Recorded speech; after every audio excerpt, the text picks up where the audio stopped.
जो दर्शक इस वक्त हम लोगों को देख रहे हैं, सुन रहे हैं, उन सब लोगों को मेरा नमस्कार। आज बड़े महत्वपूर्ण विषय के ऊपर मैं बात करना चाहता हूं। हम आज़ादी के 75 साल मना रहे हैं। देश बड़े हर्षोल्लास के साथ 75 साल मना रहा है, लेकिन सभी के मन में एक प्रश्न है। 75 साल हो गए। 75 साल किसी भी देश के लिए कोई बहुत ज्यादा नहीं होते, पर 75 साल किसी भी देश के लिए कम भी नहीं होते। 130 करोड़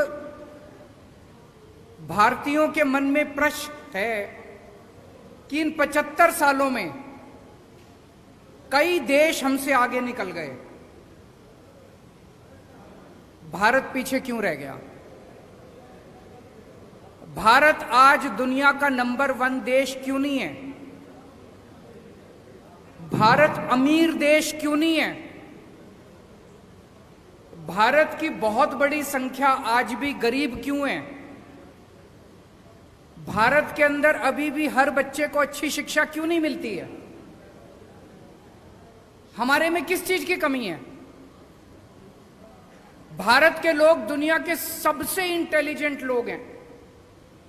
भगवान ने जब पृथ्वी की रचना की और इंसान बनाया, सबसे इंटेलिजेंट लोग भारत में भगवान ने पैदा किए। हमारे लोग जब दुनिया भर में जाते हैं, अमेरिका ले लो, लंदन ले लो, फ्रांस ले लो, दुनिया की कोई मल्टीनेशनल कंपनी उठा के देख लो, ऊपर आपको एक इंडियन बैठा मिलेगा नंबर 1 या नंबर 2 पोजीशन पे। हमारे देश के लोग इतने इंटेलिजेंट हैं, इतने हार्ड वर्किंग हैं, फिर हमारा देश पीछे क्यों रह गया? भगवान ने जब पृथ्वी बनाई, भारत को सब कुछ दिया। भगवान ने सबसे खूबसूरत जगह भगवान ने भारत को बनाया। भारत में नदियां हैं, पहाड़ हैं, मिनरल्स हैं, जड़ी बूटियां हैं, सारी फसलें हैं, समुद्र है, कोई कमी नहीं छोड़ी भगवान ने। फिर भारत पीछे क्यों रह गया? आज ये प्रश्न सब लोगों के मन में है कि भारत पीछे। जो देश हमारे बाद आजाद हुए, सिंगापुर हमारे 15 साल बाद आजाद हुआ, आज हमसे आगे निकल गया। सेकेंड वर्ल्ड वॉर में जापान ध्वस्त हो गया था, हमसे आगे निकल गया आज। सेकेंड वर्ल्ड वॉर में हिटलर के बाद जर्मनी ध्वस्त हो गया था, आज हमसे आगे निकल गया। हम पीछे क्यों रह गए? कुछ लोग पूछते हैं, can India lead the world? Why not? हमारे पास दुनिया के बेस्ट इंजीनियर हैं, बेस्ट डॉक्टर हैं, बेस्ट किसान हैं, बेस्ट वकील हैं, बेस्ट टैलेंट है दुनिया का। फिर हम आगे क्यों नहीं बढ़ सकते? हमारा सिस्टम खराब है। पिछले 75 साल के अंदर इन पार्टियों और इन नेताओं ने मिलके हमारे देश के अंदर केवल राजनीति की है, गंदी राजनीति की है। इनके भरोसे अगर छोड़ दिया तो अगले 75 साल भी देश को ये आगे नहीं बढ़ने देंगे। अगले 75 साल भी भारत पीछे रह जाएगा। अब उम्मीद केवल एक ही है, इस देश की जनता। अगर 130 करोड़ लोग एक साथ इकट्ठे हो जाएं तो भारत को दुनिया का नंबर 1 देश बनने से कोई नहीं रोक सकता। पूरा देश इकट्ठा हुआ था 1947 में। जब सारा देश इकट्ठा हुआ 1947 में, हमने अंग्रेजों को उठा के बाहर फेंक दिया। आज अगर हम सारे जने इकट्ठे हो जाएं, भारत को दुनिया का नंबर 1 देश बनने से कोई नहीं रोक सकता। उसी मिशन पे हम लोग निकले हैं। हम लोग देश के कोने कोने में जाएंगे, हर राज्य के अंदर जाएंगे और लोगों को जोड़ने की कोशिश करेंगे। लोगों को जोड़ने की कोशिश करेंगे। अगर 130 करोड़ लोगों को जोड़ने का हमारा मकसद है,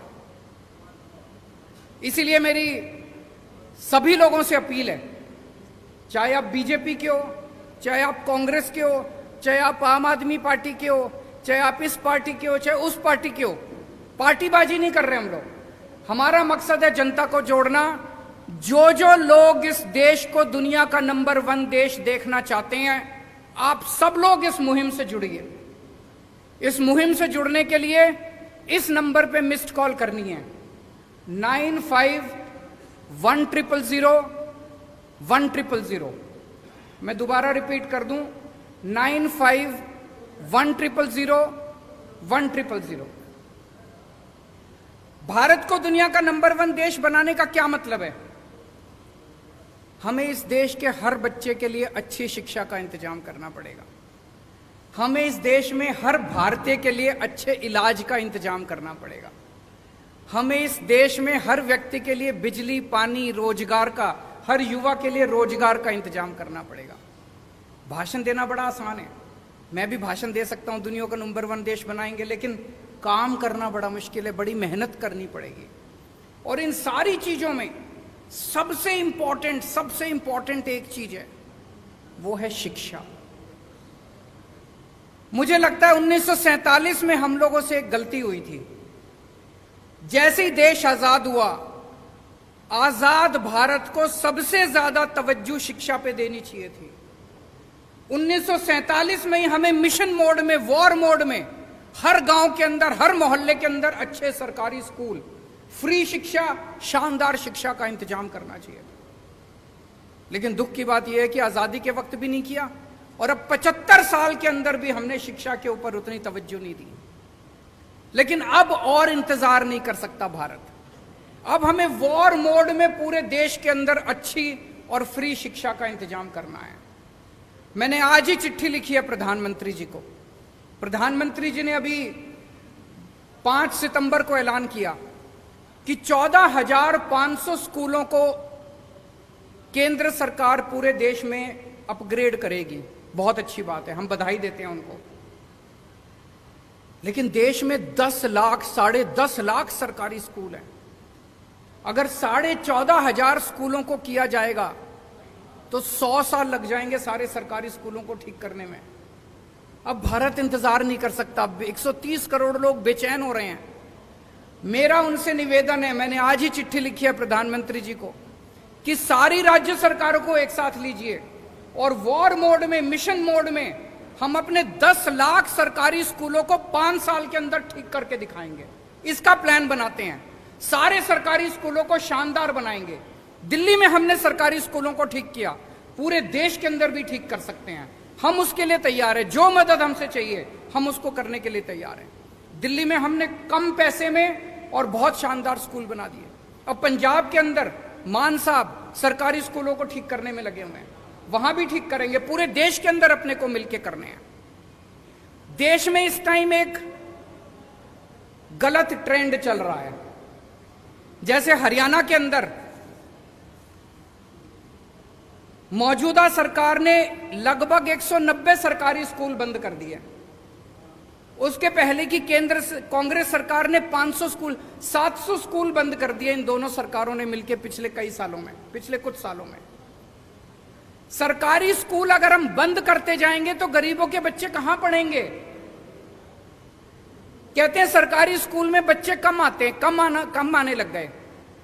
आपने सरकारी स्कूलों का ऐसा बेड़ा गर्क कर दिया कि गरीब आदमी भी अब अपने बच्चों को सरकारी स्कूल में नहीं भेजता। वो अपना पेट काट के 2 टाइम की रोटी कम खा लेगा, प्राइवेट स्कूल में भेजना चालू कर दिया।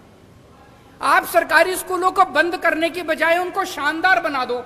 देखो बच्चे आने लग जाएंगे, अमीरों के बच्चे भी आएंगे। दिल्ली में अमीरों के बच्चे भी आ रहे हैं। तो ये सरकारी स्कूलों को बंद करने का जो सिस्टम पूरे देश के अंदर चल रहा है, ये बड़ा डेंजरस है, बहुत डेंजरस है। देश में 27 करोड़ बच्चे रोज स्कूल जाते हैं। इनमें से 18 करोड़ बच्चे सरकारी स्कूलों में जाते हैं। अगर हमने सरकारी स्कूल बंद करने चालू कर दिए, 18 करोड़ गरीब बच्चे कहां जाएंगे? क्या 18 करोड़ बच्चे अनपढ़ रह जाएंगे? अगर 18 करोड़ बच्चे हमारे अनपढ़ रह गए तो देश कैसे तरक्की करेगा? इन 18 करोड़ बच्चे जो 10 लाख सरकारी स्कूलों में पढ़ते हैं, इनके लिए हमें शानदार शिक्षा का इंतजाम करना है। जब तक वो नहीं होगा तब तक बातें बड़ी बड़ी हो सकती है, लेकिन देश आगे नहीं बढ़ सकेगा। अगर आपके कुछ प्रश्न है तो आप बताइए। मैं जानता था जी आप SYL पे जरूर पूछोगे। मैं पहले 2 मिनट मान साहब को कहूंगा कि वो अपनी बातें रखें, उसके बाद मैं जवाब दूंगा। बहुत बहुत धन्यवाद, शुक्रिया सर। देश के सबसे क्रांतिकारी मुख्यमंत्री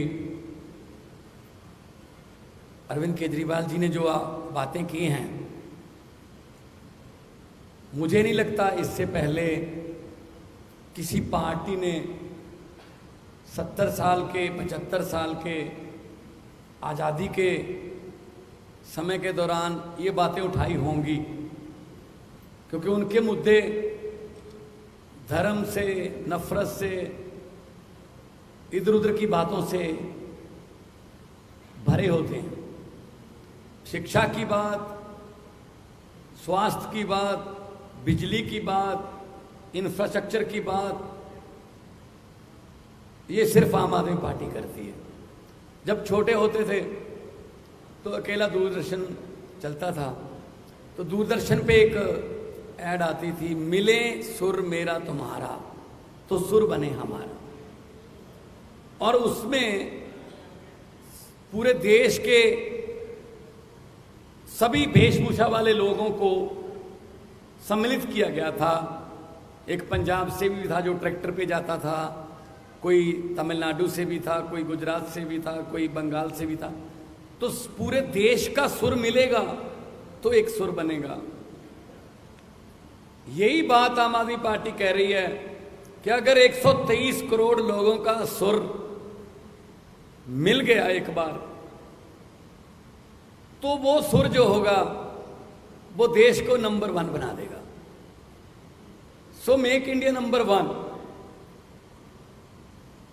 यूक्रेन 25-26 साल पहले आजाद हुआ। हमें तब पता चला जब हमें वहां से बच्चे निकालने पड़े।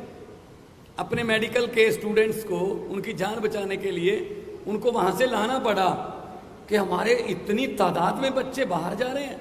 वो कोई नालायक बच्चे नहीं थे, वो कोई ऐसे बच्चे नहीं थे जिनको यहाँ एडमिशन नहीं मिल सकती। वो 99.9, 99.8, 99.7 वाले बच्चे थे।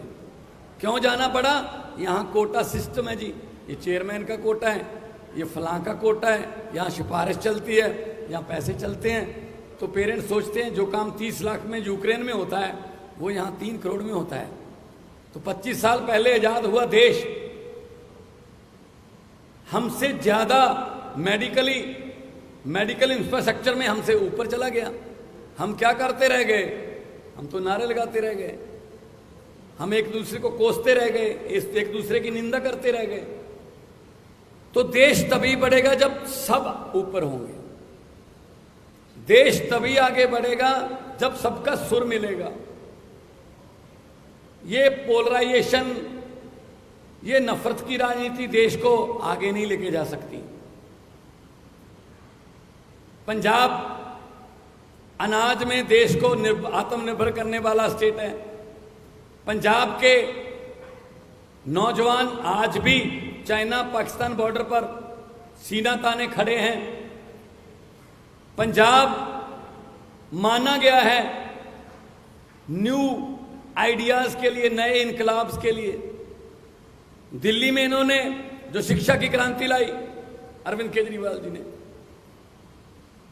स्वास्थ्य में क्रांति लाई, मोहल्ला क्लिनिक, हमने 100 मोहल्ला क्लिनिक, अभी 6 महीने हुए नहीं है हमारी सरकार को बने हुए पंजाब में, 100 मोहल्ला क्लिनिक खुल गए।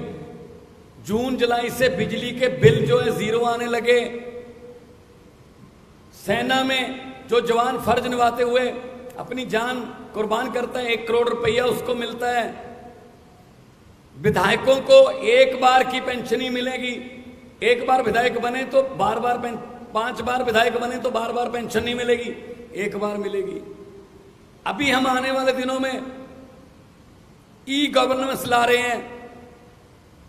गिरदावरी रजिस्ट्री फर्द आपके लैपटॉप में, आरसी गाड़ियों की आपके लैपटॉप में, इंडस्ट्री के लिए सिंगल विंडो पहले भी सिंगल होती थी, इससे पहले वाली सरकारों में भी सिंगल विंडो होती थी, लेकिन हर अफसर की अपनी अपनी विंडो होती थी। इससे पहले जो भी इंडस्ट्री वाले आते थे, वो पंजाब से एमओयू करने नहीं आते थे, वो एक परिवार से एमओयू करने आते थे। अब जब वो इंडस्ट्री वाले आते हैं तो पंजाब के साथ हस्ताक्षर करने आते हैं। पंजाब में बड़ी बड़ी कंपनियां आ रही हैं, नौजवान युवाओं को रोजगार मिलेगा। वही नौजवान जो आइलेट्स करके या कोई और तरीके से विदेश जा रहा है, ब्रेन ड्रेन हो रहा है, वो देश में रहेंगे। आपको एक हैरानीजनक बात बता देता हूं जो मुझे पिछले दिनों इन्वेस्ट पंजाब के एक सम्मेलन के दौरान पता चली। जोमैटो, आजकल उसके बिना हम खाना नहीं खाते, अगर वो देके जाएंगे तो ही खाएंगे। जोमैटो का जो चलाने वाला, जिसने जोमैटो शुरू किया, आइडिया किया, वो फरीदकोट से है। ओला का जो मालिक है वो सानेवाल से है। फ्लिपकार्ट पंजाबी का है।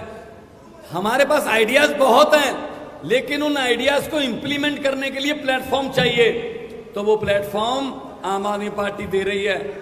आम आदमी पार्टी ऐसे प्लेटफॉर्म भी दे रही है कि छोटे छोटे घरों के नौजवान लड़के लड़कियों को एमएलए की और एमपी की टिकटें भी मिल रही हैं।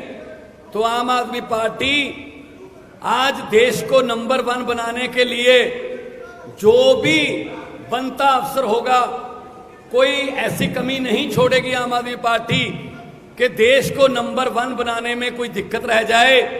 क्योंकि जैसा कि अरविंद केजरीवाल जी ने कहा है कि देश तभी आगे बढ़ सकता है जब सब आगे बढ़ेंगे।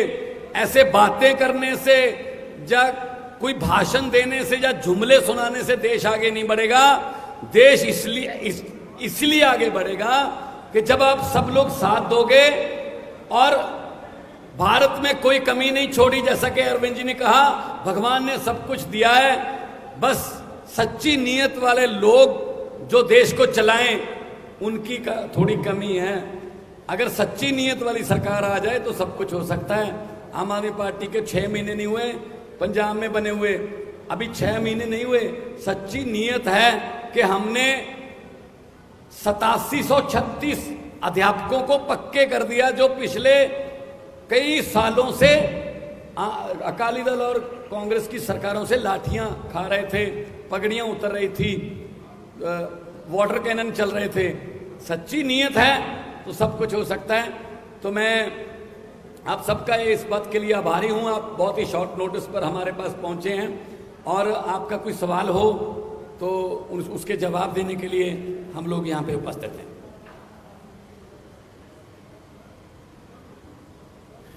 अभी हमारे मीडिया के एक साथी ने एसवाईएल के बारे में पूछा कि एसवाईएल पे हमारा क्या स्टैंड है। मैं आपसे पूछना चाहता हूं कि एसवाईएल पे पंजाब कांग्रेस का क्या स्टैंड है और हरियाणा कांग्रेस का क्या स्टैंड है। एसवाईएल पे पंजाब बीजेपी का क्या स्टैंड है और हरियाणा बीजेपी का क्या स्टैंड है।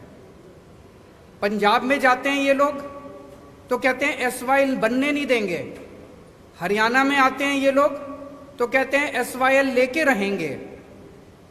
इसी गंदी राजनीति ने पिछले 70 साल में भारत को, इंडिया को नंबर 1 नहीं बनने दिया। केवल और केवल गंदी राजनीति करते हैं। एसवाईएल बड़ा इंपॉर्टेंट मुद्दा है, पानी बड़ा इंपॉर्टेंट मुद्दा है। दोनों राज्यों में पानी की कमी है, हमें यह बात माननी पड़ेगी। पंजाब में पानी का स्तर बहुत नीचे जा रहा है, पानी की कमी है, लोग प्यासे हैं। हरियाणा में पानी का स्तर बहुत नीचे जा रहा है, हरियाणा के अंदर पानी की कमी है, हरियाणा में लोग प्यासे हैं। पंजाब को भी पानी चाहिए, हरियाणा को भी पानी चाहिए। केंद्र सरकार की जिम्मेदारी है कि वो इंटरवीन करके हरियाणा के लिए भी पानी का इंतजाम करे और पंजाब के लिए भी पानी का इंतजाम करे। केंद्र सरकार का काम क्या है? केंद्र सरकार का काम ये नहीं है कि दोनों राज्यों को एक दूसरे से लड़ाए। अगर हम एक दूसरे से लड़ते रह गए तो भारत आगे कैसे बढ़ेगा? जैसा मैंने कहा कि हम मिशन पे निकले हैं, 130 करोड़ लोगों को जोड़ना है, हमें आपस में लड़ना नहीं है और ये संभव है। हरियाणा को भी पानी मिल सकता है, पंजाब को भी पानी मिल सकता है। केंद्र सरकार को जिम्मेदारी लेनी पड़ेगी। मैं प्रधानमंत्री जी से अपील करता हूं कि पंजाब के लिए भी पर्याप्त पानी का इंतजाम करें, हरियाणा के लिए भी पर्याप्त पानी का इंतजाम करें और अगर उनके पास समाधान नहीं है, मेरे को बुला लें, मैं उनको समाधान बता दूंगा, लेकिन बैठ के इसका समाधान करना पड़ेगा। ये स्टैंड लेने से, पंजाब में जाओ तो एक स्टैंड ले लो, हरियाणा में जाओ दूसरा स्टैंड ले लो, ये स्टैंड की राजनीति ने पूरा गड़बड़ कर दिया। और कोई प्रश्न? समाधान बताएंगे जी, प्रधानमंत्री को समाधान निकालना चाहिए। अगर उनके पास समाधान नहीं है, मुझे चाय पे बुला ले, मैं समाधान दूंगा उनको।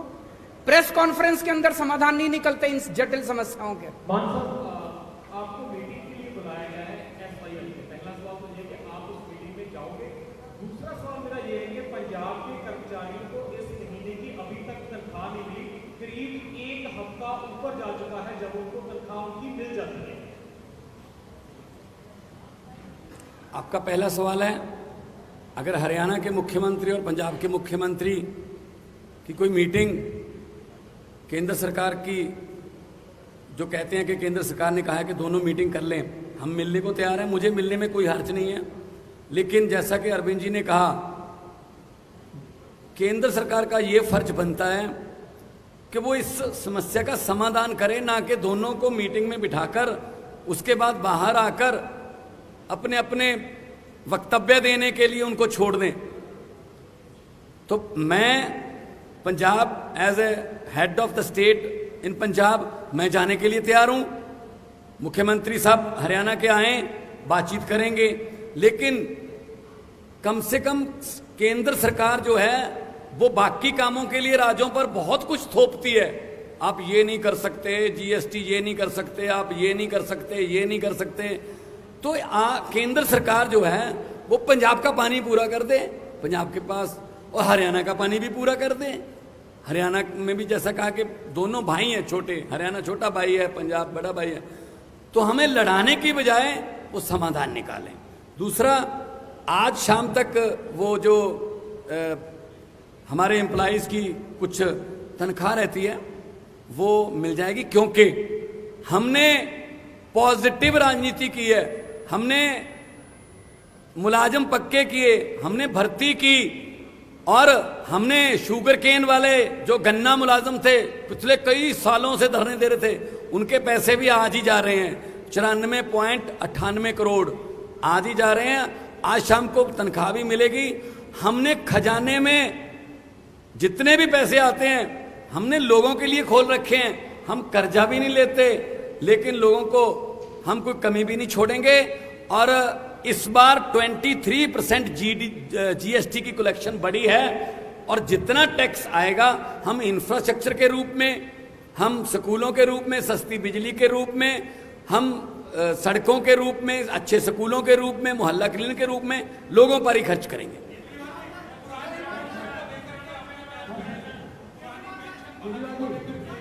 पुरानी पेंशन बहाल होनी चाहिए। जो, एक मिनट, उनसे उनका सवाल वो ले लेते हैं। जो नई पेंशन स्कीम है, ये कर्मचारी, सरकारी कर्मचारियों के साथ बहुत बड़ा धोखा है। पुरानी पेंशन स्कीम लागू होनी चाहिए। केंद्र सरकार ने एक तरह से पूरे देश के ऊपर नई पेंशन स्कीम थोपी थी। मैं आज इस मंच के माध्यम से केंद्र सरकार से अपील करना चाहता हूं कि सारे जितने उसके बाद एम्प्लॉयज़ रिक्रूट हुए जो कि नए पेंशन स्कीम से अफेक्टेड हैं, वो सारे बहुत ज़्यादा दुखी हैं और बहुत गुस्से में हैं। इसीलिए उनके हित के लिए लोग सरकारी नौकरी में क्यों आते थे कि भाई रिटायरमेंट के बाद पेंशन मिल जाएगी, ज़िंदगी भर सिक्योर हो जाती है। अब वो पेंशन ही नहीं मिलती, किसी को कुछ 100 रुपये को कुछ मिल रहे हैं, किसी को कुछ। तो मेरी केंद्र सरकार से गुजारिश है कि पुरानी पेंशन स्कीम को दोबारा बहाल किया जाए। ज़रूर करेंगे।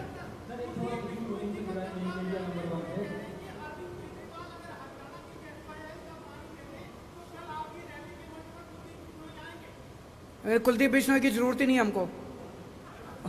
कुलदीप बिश्नोई वहीं रहें, वो किस लिए? आप एक चीज बताओ, मैं आपसे पूछना चाहता हूं, अभी तक वो कांग्रेस में थे, अब वो बीजेपी में चले गए, अपनी पार्टी पहली एमएलए थे, अब भी एमएलए का चुनाव लड़ेंगे, तो क्यों गए हैं? उनके ऊपर इतने सारे केस थे, इतने सारे केस थे, तो वो अपने केस रफा दफा कराने के लिए गए हैं। तो वो जनता से वोट किस लिए मांग रहे हैं? अब वो इसलिए नहीं मांग रहे कि मैं तुम्हारा कुछ भला करूंगा, भला तो पहले कर देते, अभी भी कांग्रेस में ही थे, एमएलए ही थे। वो जनता से कह रहे हैं मेरे को वोट दो ताकि मैं अपने सारे केस रफा दफा करा लूं। तो कुलदीप बिश्नोई जहां हैं वहीं रहे, उनकी हमें जरूरत नहीं है।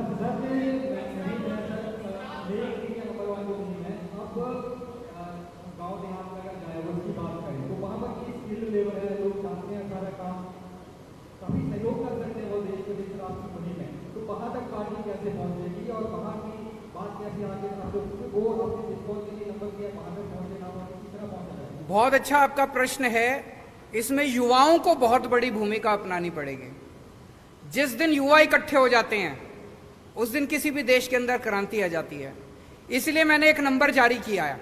इस नंबर के ऊपर मैंने अभी 10-15 दिन पहले किया था, लाखों लोग ऑलरेडी जुड़ चुके हैं। कई लाख लोग इससे जुड़ेंगे, वो वॉलंटियर्स बनेंगे, वो अपने अपने मोहल्ले और अपने अपने गांव की जिम्मेदारी लेंगे। जब पूरा देश इकट्ठा हो जाएगा तो ये 130 करोड़ लोगों की ताकत बनेगी। जब 130 करोड़ लोग कहेंगे कि हमारे जो स्कूल खोलो, किसी सरकार की हिम्मत नहीं है जो स्कूल ना खोले। इनको अपनी अभी 75 साल में केवल गंदी राजनीति हुई है, काम नहीं हुए। अब काम करने पड़ेंगे। जिस दिन देश के लोग इकट्ठे हो गए, खड़े हो गए, लोगों को काम करने पड़ेंगे। Thank you so much.